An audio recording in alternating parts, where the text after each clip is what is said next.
It's not in my head anymore, he gasped, voice moving farther away, as though he was retreating to the corner. It's waking up. It's looking for the exit, and there isn't one. Another crash, harder, then a sound that didn't come from the door at all. A dry, splintering crack from inside the room, like bone giving way. Ethan's whimper cut off mid-breath. Silence fell, thick, absolute, worse than the screaming. I pressed my ear to the wood. Nothing. "Ethan!" My voice cracked. No answer. Then the scratching began. Not on the walls this time. Right on the other side of his door. Slow, deliberate. Deep gouges being carved into the wood from the inside. Scrap. Pause. Scrap. I stumbled backward, legs watery. Ran to my room, slammed the door. Fumbled the lock with shaking hands. Shoved my desk chair under the knob. Grabbed my phone. Dialed 911. Words tumbled out. Brother screaming. Something in the house. Please hurry. The dispatcher stayed calm. Told me to stay put.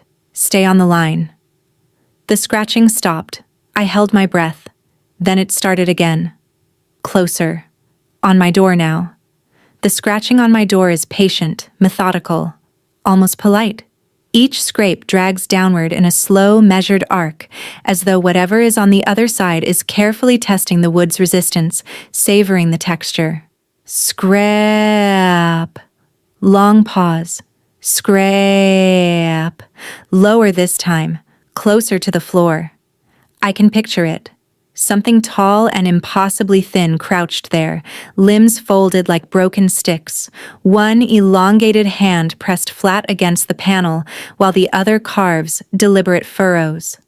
I'm backed into the farthest corner of my room, knees drawn to my chest, phone clutched so tightly my knuckles ache. The 911 dispatcher is still on the line, her voice a thin thread of calm in the storm. "Sir, officers are en route. ETA, approximately 7 minutes. Stay in your room, keep the door barricaded, and try to stay quiet." 7 minutes, an eternity. The scratching stops again. My breath catches. I strain to listen over the hammering of my own pulse. A new sound now. Soft, wet, deliberate. Something sliding along the bottom edge of the door. Pressing. Exploring the narrow half-inch gap between wood and carpet. I stare at that dark slit. Nothing yet. Then, a pale gray tip appears. It emerges slowly like a root pushing through soil. Too long for a finger. Far too long. The first knuckle bends at an angle no human joint could manage, folding back on itself to squeeze through the tight space. The skin, if it can be called skin, is the color of old birch bark left too long in the rain. Ashen, cracked, faintly translucent. Veins darker than the rest pulse sluggishly beneath the surface. Another segment follows. Then another. Not fingers anymore. Legs. Thin, segmented, questing like the feelers of some enormous colorless insect. They twitch once, twice, testing the air, then begin to spread outward across the carpet in tiny, deliberate increments. Tap. The first one touches down. Gentle, almost curious. Tap. A second joins it, then a third. They move in slow, exploratory patterns, tracing invisible lines on the floor. Mapping. Remembering. The tips lift and fall with soft, deliberate rhythm. Tap. Tap. Tap. Each contact sends a fresh wave of nausea rolling through me. My mouth tastes like copper. I want to scream, to smash at them with something heavy, but terror has turned my limbs to lead. All I can do is watch as more of them slide under the door. 4 now, 5. Curling and uncurling with a slow, obscene grace. The dispatcher's voice crackles again. "Sir, are you still there? Talk to me." I force the words out in a whisper. "It's coming under the door." Fingers. Not fingers. Something else. "Stay back from the door. Do not approach it. Officers are close. 5 minutes now." 5 minutes. The tapping stops. All the appendages freeze at once, as though listening. Then, slowly, they begin to retract, sliding backward with the same unhurried patience they used to enter. One by one, they disappear beneath the door until only the first remains, hovering just inside the room, tip raised like a cobra tasting the air. It twitches once, and then it's gone. Silence returns, deeper than before. I don't trust it. I don't dare move. Minutes crawl by. My phone screen shows 2:58 a.m. The sirens are louder now, faint but unmistakable, cutting through the night like distant blades. I allow myself one shallow breath. That's when I hear it. Not scratching this time. A low, wet creak from inside Ethan's room. Wood shifting, floorboards protesting under sudden weight. Something large straightening up. Then footsteps. Slow. Heavy. Not human. Each step drags slightly as though whatever walks there has too many joints, too much length to manage in the confined space. Thump. Shk. Thump. Shk. Coming closer to his bedroom door, my heart seizes. The doorknob to Ethan's room rattles once, softly, experimentally, then turns. The door opens with a long, drawn-out groan. I hear it step into the hallway. The footsteps pause directly outside my door. I can feel the pressure of its attention, like cold fingers brushing the back of my neck even through 2 inches of solid wood. It waits. I wait. The sirens grow louder. Red and blue light begins to flicker faintly against my window curtains, still distant, but closing. A low sound drifts under my door. Not a voice. Not quite. More like wind moving through dry reeds, layered with something that almost resembles speech. A single, drawn-out syllable that raises every hair on my body. It isn't words. It's hunger. The thing outside my door takes one more step. Closer. Then stops again. Headlights sweep across the front of the house. Tires crunch on gravel. Doors slam. Voices shout, "Police! Open the door!" The presence outside my door shifts. Sudden, sharp, like a predator scenting pursuit. Footsteps retreat. Fast. Not running. Gliding. Back toward Ethan's room.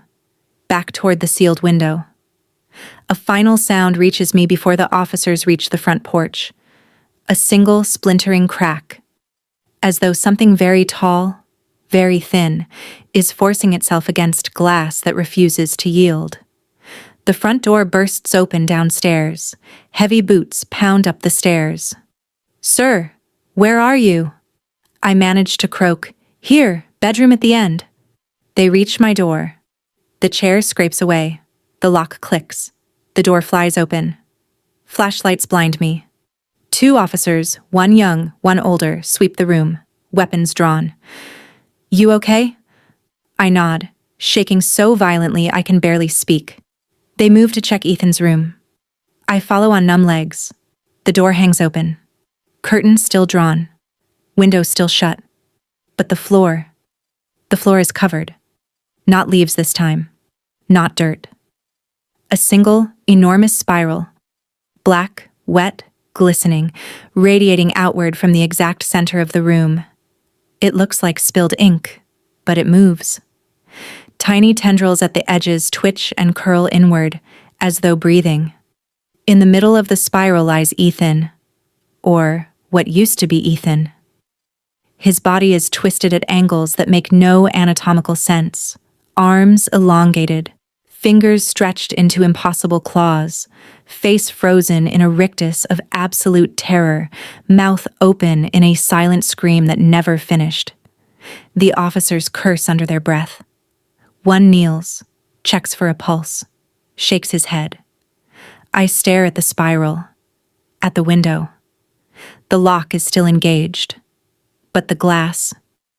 There is a single, hairline fracture running from top to bottom, as though something tried, and almost succeeded, to push through from the inside. Outside, the woods are silent. But I know it isn't gone. It just needed to stretch its legs again. And now it knows there are two of us who can open windows. The sirens fade as more units arrive, but the cold is creeping back in. The officers secured the scene quickly. Efficient, professional. The way people move when they've seen too much already and just want to get through the paperwork. Yellow tape went up across Ethan's doorway like a scar across the house. Flashlight beams sliced through the dim hallway, catching on the gouges in his bedroom door. Deep, parallel furrows that looked like they'd been made by garden shears, not fingernails.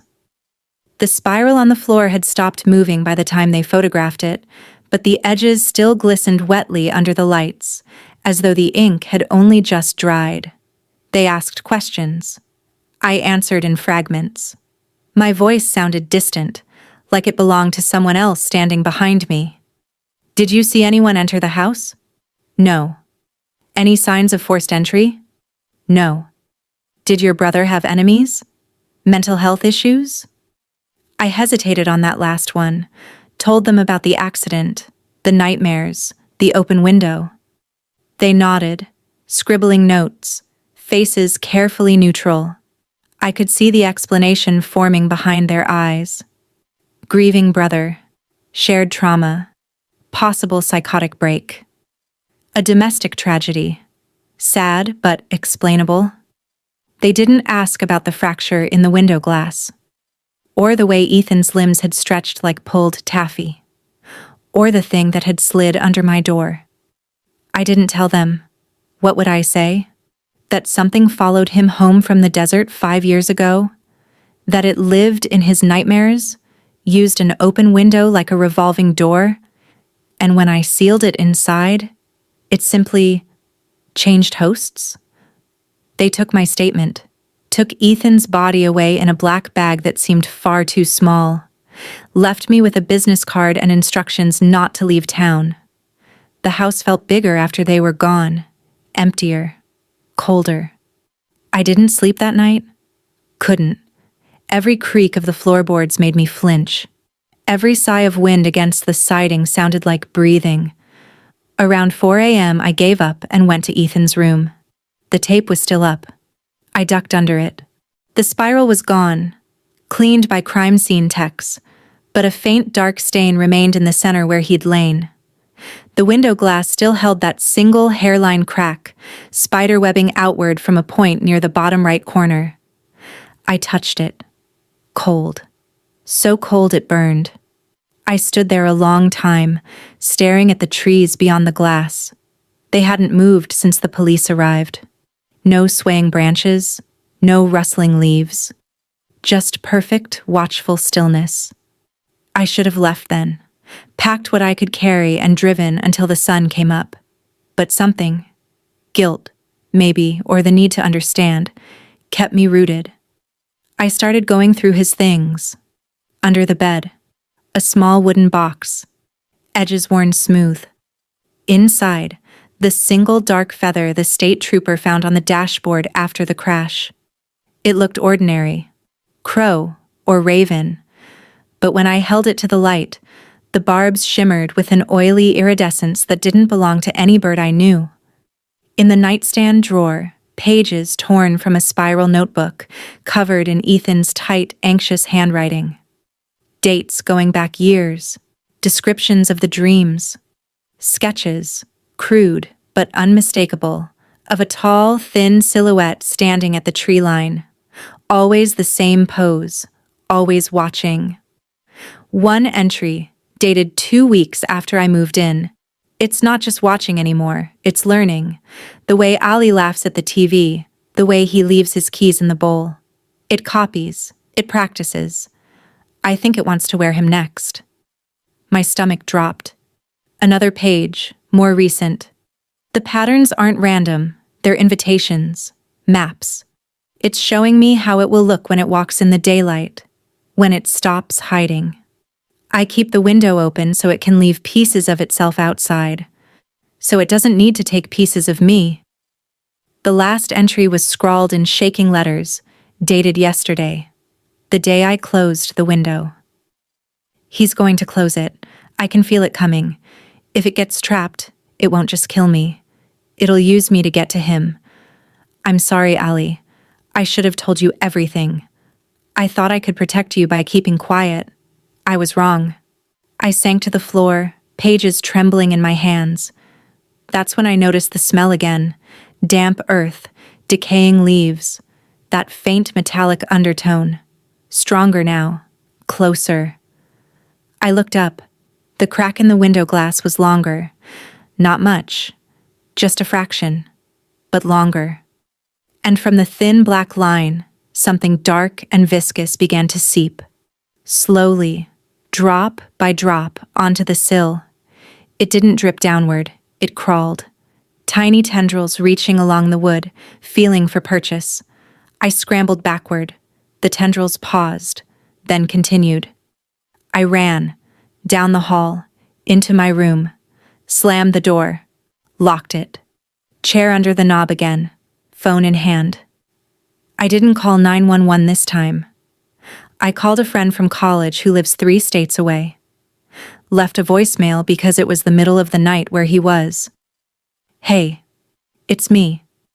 Something's wrong here. Really wrong. Ethan's gone. I think whatever was in his nightmares is real, and I think it's coming for me now. If you don't hear from me again, just know I'm sorry, and don't come looking. I hung up, sat on the bed, listened. The house was quiet. Too quiet. Then, from somewhere deep inside the walls, the scratching started again. Not frantic, not angry, patient, like it had all the time in the world. I looked at the window in my own room. It was closed, locked, curtain drawn. But outside, the trees had started to move. Just a little. Just enough.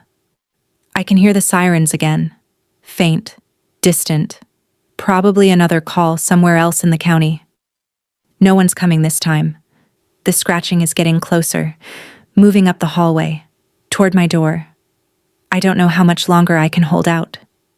But I'm writing this down so someone knows. So someone remembers the sequence. Because if they find me, the scene won't make sense. And if they don't find me at all, maybe that's better. The cold is inside the room now. It's pressing against my skin. It knows my name. It's whispering it.